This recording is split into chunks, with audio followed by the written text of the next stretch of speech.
तो वेलकम बच्चों। जैसा कि आप जानते हैं लास्ट क्लास में हमने एलिवेशन इन बॉइलिंग पॉइंट को थर्मोडायनामिकली समझ लिया था। तो आज हम तीसरे मेथड से उसको समझने की कोशिश करेंगे। ठीक है, ये थोड़ा ज़्यादा इम्पोर्टेंट रहेगा आप लोगों के लिए। Method number 3। मेथड नंबर 3 हम कैसे पढ़ेंगे? With the help of phase diagram of water. पानी के फेज डायग्राम की हेल्प से हम लोग इसको पढ़ते हैं। ठीक है, तो basically what are phase diagram? Phase diagrams are pressure versus temperature curves. ठीक है, तो ये बना रहा हूं मैं प्रेशर और टेम्परेचर। ठीक है, तो ये जो फेज डायग्राम होता है ना, ये जो फेज डायग्राम होता है इसमें 3 कर्व्स होते हैं। ठीक है, मैं बना देता हूँ पहले, फिर मैं एक्सप्लेन करूंगा कैसे। एक ये वाला, ठीक है, एक ये कर्व, और पानी के लिए ये वाला कर्व होता है पीछे ऐसे, फॉर वाटर। ठीक है, ये है फॉर वाटर। सिलेबस में वैसे पानी वाला ही है, ठीक है, लेकिन अगर गलती से जेई में तो नहीं, ओलंपियाड लेवल में अगर आपसे पानी के अलावा किसी और चीज का फेज डायग्राम पूछे, मतलब प्रेशर वर्सेस टेम्परेचर कर्व पूछे, तो वो पता कैसा बनता है? दोनों के प्रूफ बता दो मैं, कोई दिक्कत वाली बात ही नहीं है। ऐसे तो ये लाइन भी ऐसी ही आएगी, ये ऐसे। तो यहाँ ठीक है, आपको दिख रहा है कि दोनों में 2 लाइनें तो सेम है, लेकिन एक लाइन वाटर में लेफ्ट में है, एक लाइन राइट वाले में राइट में हो जाएगी। फॉर अदर सब्सटेंसेस, पानी के अलावा सबके लिए ऐसा ही है। पानी में ऐसी क्या खास बात है वो समझेंगे धीरे धीरे। अब इस कर्व पे ये जो 3 लाइन है ना, इन तीनों लाइनों के नाम होते हैं। पहले तो मैं फेजेस बता देता हूँ। 3 पार्ट्स में डिवाइड दिख रहा है तुम्हें जगह, तो ये होता है सॉलिड फेज, लिक्विड फेज, और ये होता है गैस फेज। ठीक है, गैस सेम यहाँ पे बना दिया मैंने, सॉलिड, लिक्विड और गैस फेज। दूसरी बात, ये जो कर्व है ना, तो जैसे ये वाला जो कर्व है सबसे नीचे वाला, इस कर्व पे क्या है, हर एक पॉइंट पे, इस कर्व के हर एक पॉइंट में ध्यान रखना, सॉलिड और गैस किस में है, इक्विलिब्रियम में है। और इस कर्व के हर एक पॉइंट पे लिक्विड और गैस इक्विलिब्रियम में है, और ऊपर वाले के solid and liquid are in equilibrium. ठीक है, सेम ऐसे राइट वाले में आप लिख सकते हैं ना। अब इन कर्व के कुछ नाम होते हैं, बड़े प्यारे प्यारे नाम हैं। जैसे इस कर्व का नाम पता है क्या होता है? Sublimation curve. ठीक है, इस कर्व का नाम होता है वेपोराइजेशन कर्व।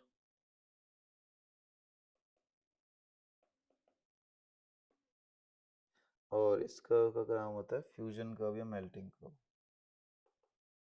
ये 3 कर्व हो गए अपने पास। ठीक है, अगली बात, ये जो दिख रहा है एक पॉइंट पे ना तीनों के तीनों कर्व मीट कर रही है, इस पॉइंट को हम पता है क्या कहते हैं?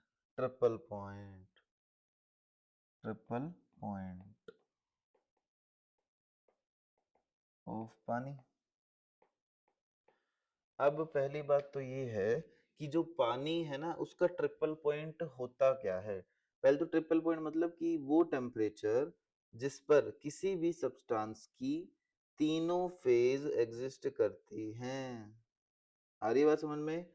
वो पॉइंट जिस पर तीनों की तीनों फेज क्या करती हैं, एग्जिस्ट करती हैं।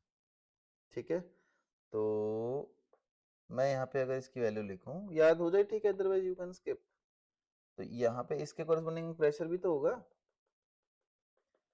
ठीक है, तो यहाँ पर जो ट्रिपल पॉइंट होता है ना पानी का, वो पता कितना होता है?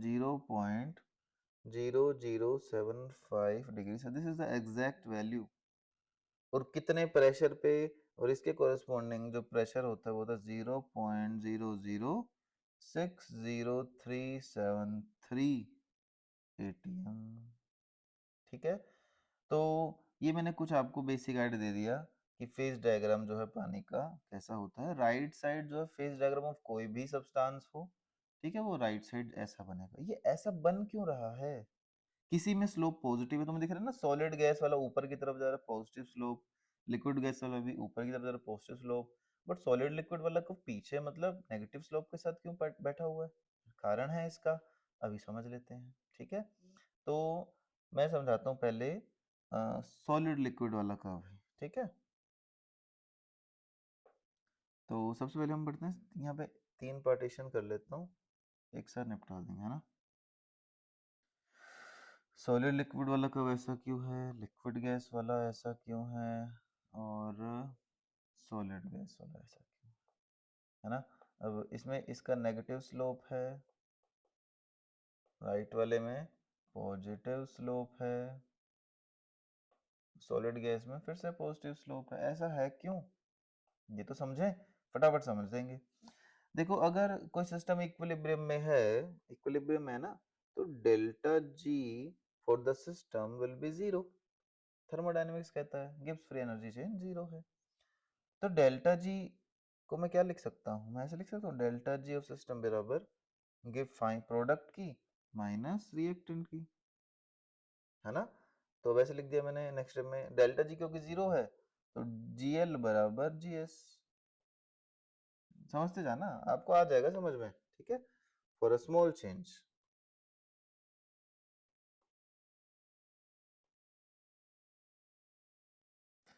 तो मैं लिख दूं डी जी ऑफ लिक्विड बराबर डी जी ऑफ सॉलिड। यहाँ तक आ गया अपने पास। अब ना एक थर्मोडायनेमिक की एक छोटी सी इक्वेशन लगेगी, वो आपको ध्यान रखनी है। जगह ही खत्म होगी वैसे तो।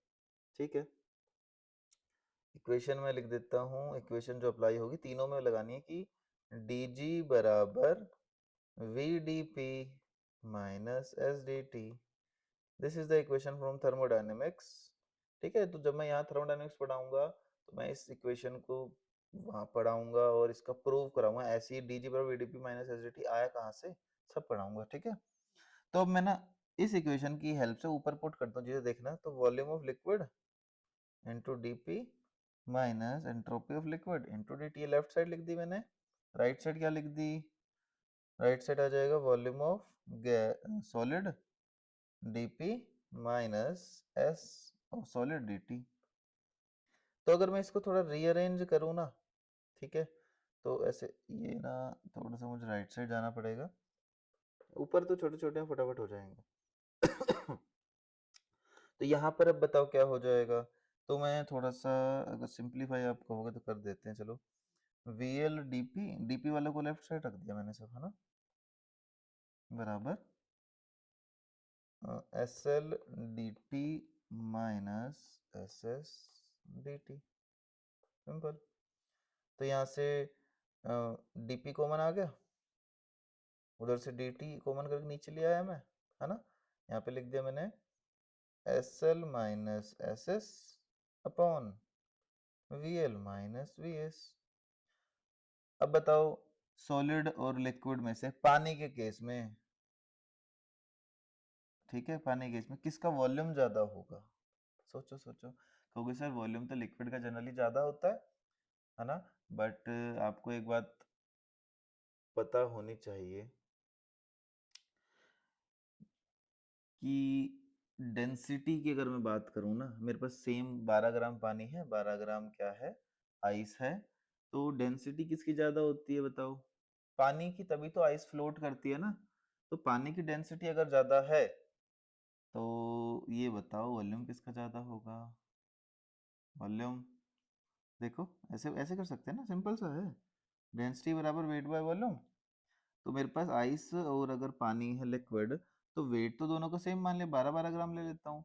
तो क्योंकि डेंसिटी आइस की होती है कम, है ना, तो इसलिए उसका वॉल्यूम क्या होगा, ज्यादा। आ रही है बात समझ में? तो यहाँ पे Vs की वैल्यू होगी ज्यादा।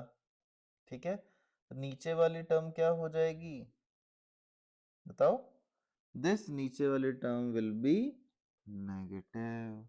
अब एंट्रोपी मतलब रैंडमनेस, ज्यादा भाग कौन सकते हैं पार्टिकल, लिक्विड के सॉलिड के, लिक्विड के। तो SL तो होगा पॉजिटिव बड़ी वैल्यू, SS होगी छोटी वैल्यू। तो ऊपर तो इनका डिफरेंस क्या आ रहा है, पॉजिटिव आ रहा है, बट नीचे क्या आ रहा है, नेगेटिव। मतलब dp/dt नेगेटिव का मतलब स्लोप नेगेटिव। यही तो है, प्रेशर वर्सेस टेम्परेचर का जो कर्व है फॉर सॉलिड लिक्विड नीचे की तरफ आ रहा है, नेगेटिव है। क्लियर है? तो यहाँ पे डेल्टा, इसको लिखूँ ऐसे, डेल्टा इस बार डेल्टा। और ये जो इक्वेशन बनाई है ना मैंने, ये इक्वेशन थोड़ा सा मार्कर चेंज कर लूँ। हाँ, ये जो इक्वेशन है ना कि dp/dt is equal to delta S by delta V, इस इक्वेशन का भैया नाम होता है, पता है क्या नाम होता है? इसको बोलते हैं क्लेपेरॉन इक्वेशन। क्लेपेरॉन इक्वेशन। क्लियर है? ऐसे ही फटाफट ये दोनों निपटा देते हैं। देखना कैसे। अब मैं डायरेक्ट इसमें लिख दूं ना, सीधा सीधा लिख देता हूं अब कि dp/dt वो किसके बराबर आएगा, entropy of gas minus liquid, volume of gas minus liquid. Simple सी बात है। यहाँ तो गैस की एंट्रोपी ज्यादा ही होती है, ऊपर वाले टर्म भी पॉजिटिव, वॉल्यूम भी पॉजिटिव, तो स्लोप पॉजिटिव। ठीक है, तो इसलिए जो लिक्विड गैस वाला ऊपर की तरफ भाग रहा है। आ रही है ना बात समझ में? तो इसका तो खुद ही कर लोगे, entropy of gas minus entropy of solid upon volume of, अरे ये तो सिंपल बच्चों वाली चीज है, गैस की एंट्रोपी भी ज्यादा होती है पॉजिटिव, वॉल्यूम भी गैस ही के ज्यादा होता है पॉजिटिव, इसका स्लोप भी पॉजिटिव। इसलिए लिक्विड गैस सॉलिड गैस वाले ऊपर की तरफ भाग रहे हैं, राइट साइड। सॉलिड लिक्विड वाला भी ऊपर की तरफ है, बट वो लेफ्ट साइड, वो नेगेटिव स्लोप है, राइट मतलब पॉजिटिव स्लोप है। समझ रहे हो? ओके। तो ये हमने क्या पढ़ लिया ना, फेज डायग्राम ऑफ पानी पढ़ लिया। अब इस फेज डायग्राम की हेल्प से मैं elevation and boiling point explain कर दूं। सिंपल, देखना ध्यान से समझना है, बहुत खतरनाक एक्सप्लेनेशन दूंगा। एनसीईआरटी में भी ग्राफ बन रखा है, पर आधा ग्राफ है एनसीईआरटी में, देखना ध्यान से। प्रेशर वर्सेस टेम्परेचर, ठीक है। तो हमें बॉइलिंग पॉइंट पढ़ना है, मतलब अपने को लिक्विड से वेपर्स में लेके जानी है चीजें। तो मैं लिक्विड वेपर वाला ही तो कब उठाऊंगा, कौन सा, ये वाला दिख रहा है, लिक्विड वेपर वाला कर्व। तो ये कर्व मैंने बना दी सिर्फ ऐसे, बस इसी से काम बन जाएगा अपना। ठीक है, अब ये कर्व जो है ये है किसके लिए, प्योर सॉल्वेंट के लिए। ये प्योर सॉल्वेंट मैं मान लेता हूँ कौन है प्योर सॉल्वेंट, पानी। चाहे पानी हो चाहे कुछ हो, ये वाली लाइन तो सबके लिए ऊपर ही जाने वाली है। ठीक है, अब अब तुम जानते हो पानी की अगर मैं बात करूं, तो जब पानी का ना बॉइलिंग पॉइंट पता है कितना होता है किसी को, पानी का बॉइलिंग पॉइंट 100 डिग्री सेल्सियस। ये 100 डिग्री सेल्सियस है तो सही भैया, बट ये कब है, जब एक्सटर्नल प्रेशर कितना होगा, 1 atm। जब एक्सटर्नल प्रेशर 1 atm होता है, ठीक है, उस टाइम पर बॉइलिंग पॉइंट 100 डिग्री सेल्सियस है। अब तुम एक्सटर्नल प्रेशर को वेरी करते जाओगे, देखो एक्सटर्नल प्रेशर तुमने बढ़ा दिया तो बॉइलिंग पॉइंट भी बढ़ गया, और बढ़ा दिया और भी बढ़ गया, और बढ़ा दिया और भी बढ़ गया, है ना? तो एक्सटर्नल प्रेशर वेरी करते जाओगे तो बॉइलिंग पॉइंट बढ़ता जाएगा। ये बात समझ में आ रही है? तो मैं यहाँ लिख सकता हूँ कि किसी भी लिक्विड के इनफाइनाइट बॉइलिंग पॉइंट होते हैं। इनफाइनाइट बार तुम एक्सटर्नल प्रेशर को वेरी कर सकते हो तो इनफाइनाइट बॉइलिंग पॉइंट हो जाएंगे। तो नोट करके हम लिख देंगे इस बात को, any liquid can have infinite boiling point, किसी भी लिक्विड के इनफाइनाइट बॉइलिंग पॉइंट हो सकते हैं corresponding to the external pressure। आ रही बात समझ में? ओके, तो जो 1 atm पर जो 100 डिग्री सेल्सियस पानी का बॉइलिंग पॉइंट था, बट ये कौन सा बॉइलिंग पॉइंट है, इसका नाम होता है पता है क्या, इसको हम बोलते हैं नॉर्मल बॉइलिंग पॉइंट। तो boiling point of any substance eight, boiling point of any substance eight 1 ATM pressure, उसको हम बोलते हैं नॉर्मल बॉइलिंग पॉइंट। ध्यान रखनी है ये बात, सबको भूलनी नहीं है, ठीक है। 1 एटीएम प्रेशर पर जो बॉइलिंग पॉइंट होगा उसे नॉर्मल बॉइलिंग पॉइंट कहा जाता है। इसको लिख लेना, मैं लिख नहीं रहा यहाँ पे, मैं एक्सप्लेन करता हूँ, ठीक है, ध्यान से समझेंगे आप लोग। अब मेरा जब जो शुद्ध पानी है ना, शुद्ध पानी, उसका बॉइलिंग पॉइंट है 100 डिग्री सेल्सियस। आ रही है बात समझ में, ठीक है। तो मैं इसको मान लूँ this is P not, vapour pressure of pure solvent eight 100 degree Celsius. अब जब तुमने इसमें नॉन वोलेटाइल सॉल्यूट डाल दिया, नॉन वोलेटाइल सॉल्यूट डाल दिया, तो क्या हो रहा था, बताओ बताओ। तो यहाँ पर सिस्टम का प्रेशर घट रहा था ना। जैसे तुमने नॉन वोलेटाइल सॉल्यूट, पहले प्रेशर यहाँ था, देखो, जैसे ही नॉन वोलेटाइल सॉल्यूट डाला तो प्रेशर ऑफ द सॉल्यूशन घट गया। सेम टेम्परेचर पे कम वेपर्स बनेंगे ना। क्यों कम बन रहे हैं? क्योंकि नॉन वोलेटाइल सॉल्यूट पानी के सरफेस पे चिपक गया, उसको ऊपर ही जाने नहीं दे रहा अच्छे से। तो 100 डिग्री सेल्सियस पे अगर मैं बात करूं, वेपर प्रेशर जो है सॉल्यूशन का घट जाएगा, तो उसमें लिख दो पीएस। लेकिन मुझे तो बॉईल करना है। बॉईल करने का मतलब मुझे सिस्टम के प्रेशर को किसके बराबर लेके जाना है? एक्सटर्नल प्रेशर के बराबर। और एक्सटर्नल प्रेशर कितना है यहाँ पर? 1 एटीएम। तो मैं तो यहाँ हूँ, मुझे यहाँ पहुँचना है। और हम जानते हैं कि for liquid gas equilibria pressure is directly proportional to temperature. मतलब मैं अगर टेम्परेचर को बढ़ाऊंगा तो प्रेशर ऑटोमेटिकली बढ़ जाएगा सिस्टम का ना। तो लो बढ़ाओ, मैं टेम्परेचर बढ़ा रहा हूँ, बढ़ रहा है प्रेशर, बढ़ रहा है, बढ़ रहा है, बढ़ रहा है, बढ़ रहा है, बढ़ रहा है, ये बढ़ गया।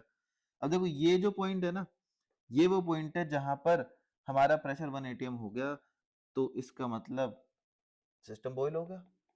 यही तो होता है कि जब इंटरनल प्रेशर एक्सटर्नल के बराबर तुमने कर दिया। तो now this is the TB. TB means boiling point of solution, and this is T not B, मतलब boiling point of pure liquid. और इनके बीच का जो डिफरेंस होगा ना, इसको हम क्या बोलते हैं? Delta TB. Delta TB that means elevation and boiling point, है ना। अभी जो ऊपर वाला कर्व है वो प्योर सॉल्वेंट के लिए है, नीचे वाला कर्व किसके लिए है? सॉल्यूशन के लिए। आ रही है बात समझ में, है ना। तो P not minus P S मैंने बता दिया, डेल्टा टीवी भी आपको बता दिया। समझ में आया ना कि एलिवेशन एंड कैसे नॉन वोलेटाइल सॉल्यूट डालने की वजह से उसका बॉइलिंग पॉइंट बढ़ रहा है, ये मैंने आपको ग्राफिकली भी एक्सप्लेन कर दिया। आ रही है बात समझ में।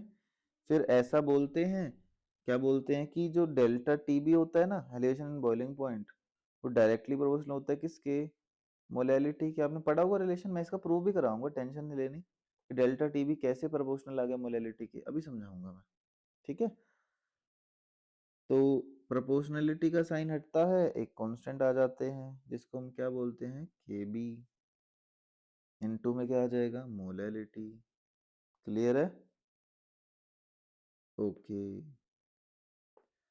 अब के बी को क्या बोलते हैं, बताएगा कोई? के बी को हम बोलेंगे एब्यूलियोस्कोपिक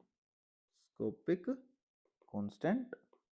और हम क्या बोलते हैं इसे? मोलल एलिवेशन कांस्टेंट, ठीक है। अब यूनिट, यूनिट मोलैलिटी की यूनिट क्या होती है? मोल पर केजी। दिस इज द ऐसा यूनिट ऑफ मोलैलिटी। जो टेम्परेचर डिफरेंस है ना डेल्टा टीबी, इसकी यूनिट केल्विन तो होती है एसआई वाली, लेकिन अदर यूनिट में क्या हो सकती है इसकी? डिग्री सेल्सियस भी हो सकती है ना। डिग्री फ़ारेनहाइट भी हो सकती है। आ रही है बात समझ में। तो लेकिन फ़ारेनहाइट का कुछ ज्यादा खास काम है नहीं अपने पास, तो चलो मैं लिख ही देता हूँ, कोई बात नहीं। क्या मतलब, जेई नीट में तो जनरली आता नहीं है, ओलंपियाड का कोई भरोसा होता नहीं है, सीधी सी बात है, ठीक है। ओके। सो अब यहाँ पर इसकी केबी की यूनिट क्या होगी? अगर तुम केल्विन रखते हो तो केल्विन किलोग्राम पर मोल। सेल्सियस रख दो, डिग्री सेल्सियस किलोग्राम पर मोल। फ़ारेनहाइट रख दोगे भैया तो डिग्री फ़ारेनहाइट किलोग्राम पर मोल। आ रही है बात समझ में, है ना। ओके। तो ये डेल्टा टीबी बराबर केबी इंटू मोलैलिटी जो फॉर्मूला मैंने लगाया है ना, ये तो सिर्फ किसके लिए एप्लीकेबल है? For one solute. अगर सॉल्यूशन में एक ही सॉल्यूट है, लेकिन अगर एक से ज्यादा सॉल्यूट आ गए तो अब क्या करोगे? तब भी तो सोचना पड़ेगा ना। तो यहाँ लिख देता हूँ मैं ऐसे पैक करके इसे, for more than one solute.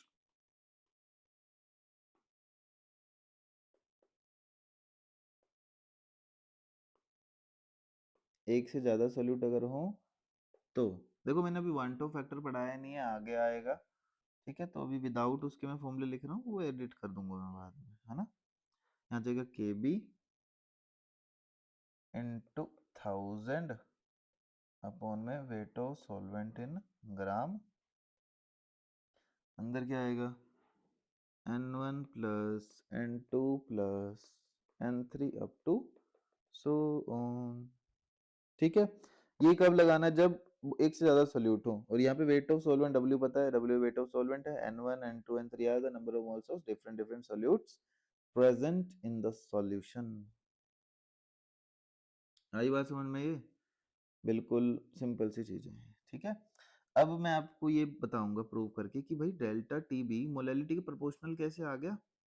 ठीक है, फिर आपको के बी के डिफरेंट डिफरेंट फॉर्मूले बताऊंगा, फिर लेक्चर को फिनिश कर दें, फटाफट निपटाते हैं इसको। ठीक है, proof of delta T B is directly proportional to molality. इसको प्रूफ देखो, मजा आएगा आपको। ठीक है, देखो तो मैं यहाँ पे ये कर्व बना दिया मैंने, प्रेशर वर्सेस टेम्परेचर, है ना। तो तीन लाइनें बना, एक दो तीन। ये है सॉल्वेंट के लिए, ये है सॉल्यूशन नंबर 1 के लिए, ये है सॉल्यूशन नंबर 2 के लिए। ठीक है, यहाँ पर ठीक है, एक तो थोड़ा लाइन एक्सटेंड कर देता हूँ ना, समझ में आ जाएगा, डरना नहीं है, बिल्कुल इजी तरीके से समझाऊंगा तुम लोगों को मैं। तो यहाँ पर देखना, तो ये अपना प्योर लिक्विड था, है ना, T not B pure liquid, इससे कॉरेस्पॉन्डिंग प्रेशर था पी नॉट प्योर सॉल्वेंट। जब तुमने क्या डाला इसके अंदर, है ना, एक नॉन वोलेटाइल सोल्यूट डाला, तो प्रेशर ऑफ सॉल्यूशन घट गया कुछ इतना, PS1। तुमने हीट करा, टेम्परेचर को इसके यहाँ तक लेके गए, तो दिस वुड बी, लिख दो डेल्टा टी बी 1। ठीक है, फिर तुमने एक और सोल्यूट थोड़ा और ज्यादा क्वांटिटी में डाल दिया, तो तुम नीचे पहुंच गए, तो now this one is PS2। तो यहाँ पे मैं लिख देता हूँ कि अमाउंट ऑफ सोल्यूट, वो भी non volatile, in 2 is greater than 1, मतलब सेकेंड सॉल्यूशन में जो सोल्यूट का अमाउंट है वो ज्यादा है 1 से, तो इसलिए वो और घटेगा ना प्रेशर, तो उसको वापस पी नोट तक लेके जाने के लिए मेरे को और हीट करना पड़ा। तो यहाँ पर अब जो टेम्परेचर डिफरेंस है यहाँ से लेकर यहाँ तक ऐसे लिख दूँ, पूरा ऊपर भीड़ भाड़ हो गई थी ना, डेल्टा टी बी तो लिख देते हैं। ठीक है, तो अब मैं मान रहा हूँ, अजम्पशन, अजम्पशन लेंगे हम लोग। देखो क्या अजम्पशन लेंगे, थोड़ी सी तो चाहिए ना, केमिस्ट्री है कि फॉर डाइल्यूट सॉल्यूशंस या फॉर वेरी डाइल्यूट सॉल्यूशंस हम ये मान के चल रहे हैं कि these curves are straight lines. कहते हैं कि बहुत डाइल्यूट सॉल्यूशन के लिए हम एज्यूम कर रहे हैं, एज्यूम के वजह होता भी है। अब फिर मैं बोलूँ होता है तो कोई कैसे सर प्रूव करके बताओ, हर चीज का प्रूफ थोड़ा होगा। ठीक है, तो यहाँ पर ध्यान होगा, बट अभी क्लासेस में, हायर क्लासेस में, तो अभी बस ध्यान रखो कि फॉर डाइल्यूट सॉल्यूशन है, वेरी डाइल्यूट सॉल्यूशन, ये लाइन सीधी होती है। ठीक है, मैं बताऊंगा, अब मैं बनाऊंगा ट्रायंगल, जैसे ए बी सी डी ई। ठीक है, मैं ट्रायंगल लूंगा, triangle A B C and triangle A E D. ये पता कैसे ट्रायंगल है, are similar triangle, similar triangle, similar triangle समझते हो, सारे के सारे एंगल्स का सेम होना। ठीक है, सिमिलर ट्रायंगल मतलब all angles are same for both triangles. देखो अभी बता दूं आपको, 9th क्लास की बातें हैं भाई, ठीक है। ये दोनों के लिए सेम है 90। अगर ये सीधी लाइन मान लेता हूँ मैं इसको, बी सी को और ई डी को, तो ये एंगल और ये एंगल भी सेम है, ये और ये भी सेम है, सारे एंगल सेम है। और जो सिमिलर ट्रायंगल्स होते हैं ना, उनकी साइड का रेशियो क्या होता है, सेम होता है। ठीक है, तो मैं लिख दूं A B by B E, ठीक है। वो किसके इक्वल आ जाएगा बताओ, ए सी बाई ए डी के, ठीक है। अब मैं ए बी को लिख दूं, P note minus P S one को यहाँ से यहाँ तक को मैं ऐसे लिख देता हूँ, देखना पता, delta P one change in pressure one. ऐसे इस पूरे को मैं लिख देता हूँ डेल्टा पी टू, ठीक है। तो मैं लिखता हूँ delta P one upon delta P two is equal to, क्या आएगा बताओ, delta T B one upon delta T B two. यहाँ तक क्लियर है। तो मैं यहाँ से ऐसा लिख सकता हूँ क्या, कि delta P is proportional to delta T B,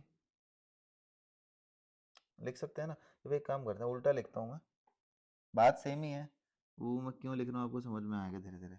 नीचे लिख रहा हूँ और मैं, ठीक है, कि डेल्टा टी बी हम लिख सकते हैं which is directly proportional to delta,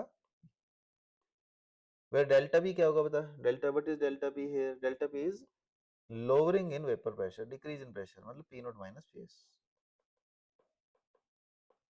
ठीक है। अब इसके बाद एक छोटू सी चीज अपने को आगे करनी पड़ेगी, ठीक है। इसको नीचे वाला नहीं खींचता, इतना बस, ठीक है, यहाँ काम आएगा। अब हमने पढ़ा था ना from R L V P, याद करो क्या लिखा था, कि P not minus P S by P not is equals to molality into molar mass of solvent upon में 1000, याद है। और ये कौन सा केस था, अपन नीचे पी नॉट है ना, this is for dilute solution, और हमने माना ही भी डाइल्यूट ही है ना। तो अब पी नॉट तो कांस्टेंट होगा, molar mass of solvent constant है, 1000 कांस्टेंट है, मैं लिख सकता हूँ कि P not minus P S, P not minus P S है क्या, डेल्टा पी तो है, तो delta P is proportional to molality, तो लिख दो।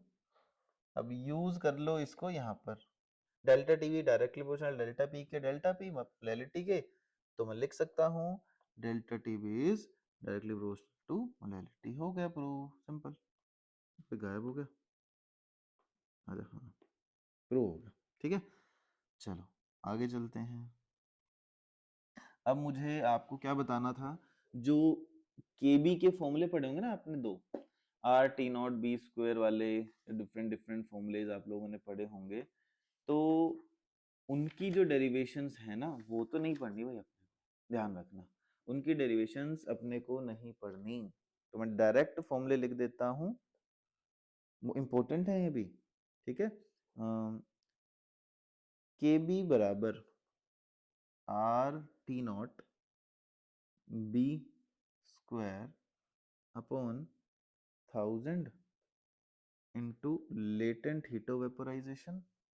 दूसरा फॉर्मूला है के बी बराबर R T not B square upon 1000 into enthalpy vaporisation आ गया, और जैसे ही एंथैल्पी वेपोराइजेशन आया तो ऊपर पता है किससे मल्टीप्लाई हो जाएगा, ये डेल्टा टी बी का स्क्वायर है, 2 नहीं है ये, ठीक है। तो थोड़ा राइटिंग ऐसी है, एडजस्ट करना पड़ेगा आप लोगों को, मोलर मास ऑफ सॉल्वेंट, ठीक है। ये दो फॉर्मूलेज हैं, ये जो आपको ध्यान रखने पड़ेंगे। अब यहाँ पर टी नॉट क्या है, मैं लिख देता हूँ, आर तो क्या है, गैस कांस्टेंट। अब आर की जो वैल्यू है जो यहाँ पर यूज होती है, या तो यूज होगी 38.314 जूल पर केल्विन पर मोल, अगर आपको latent heat of vaporisation joule में गिवन है तो ये पुट करो, अगर कैलोरी में गिवन है तो 2 कैलोरी पर केल्विन पर मोल, डिपेंड करेगा कि आपको delta H and let L vap किस यूनिट में गिवन है। अब मैं आपको ये भी बता देता हूँ कि लेटेंट हीट ऑफ वेपोराइजेशन होता क्या है, this is latent heat of, छोटी क्लास में सुना होगा, ठीक है। मैं पूरा नाम भी लिख दूं क्या, लो,